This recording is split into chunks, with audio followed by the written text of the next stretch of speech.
25 years ago, I was, a typical street kid. Made some poor choices really young. When I was 9 or 10, I started using drugs. By the time I was 15, I was non-compliant at home, meaning I, just didn't get along at home anymore. By the time I was 16, I was getting in trouble with the law, and by the time I was 17, I left my hometown of Barrie, Ontario, and I went to Vancouver, and I found myself at 17 years old living on the streets of Vancouver without any kind of parental supervision or anybody watching over my shoulder. I quickly made a really serious poor choice and got into intravenous drugs. When I started, I started off like many teens. I was experimenting with alcohol and marijuana. But that escalated for me relatively quickly. Now, that's not the case for everyone, but it was for me. And I found myself, I went through the, alcohol, marijuana, and then LSD, and eventually crack cocaine and heroin.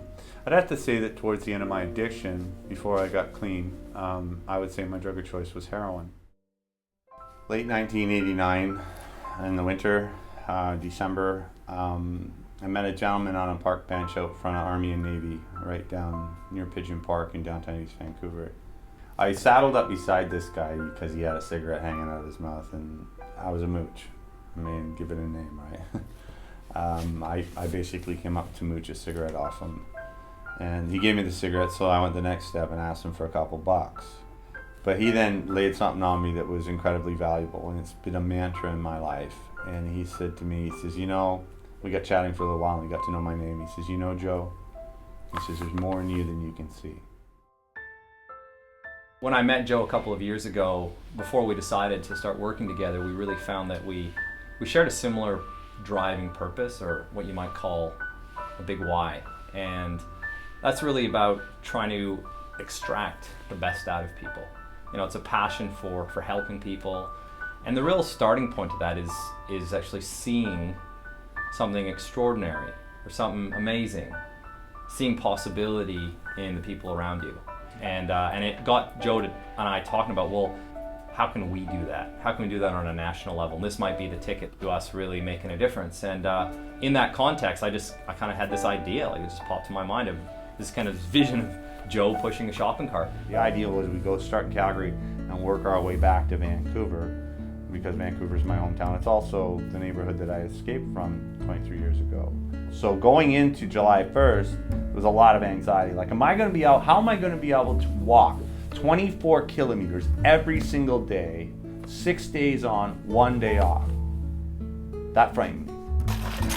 Early intervention is really about getting kids that early stage when they're probably in a space of turmoil. They might be struggling with some self-esteem issues. Maybe it's, they might be going through some tough times in family, or bullying in school, or any number of factors that around adversity that are challenging to themselves and may leave them feeling a bit less than. And late intervention is probably Joe's story, very much.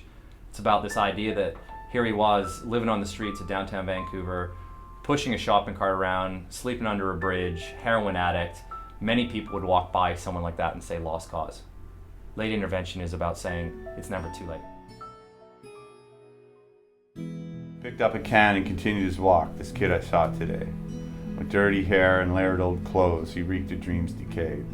With broken tooth and crackled smile, he mumbled for some change.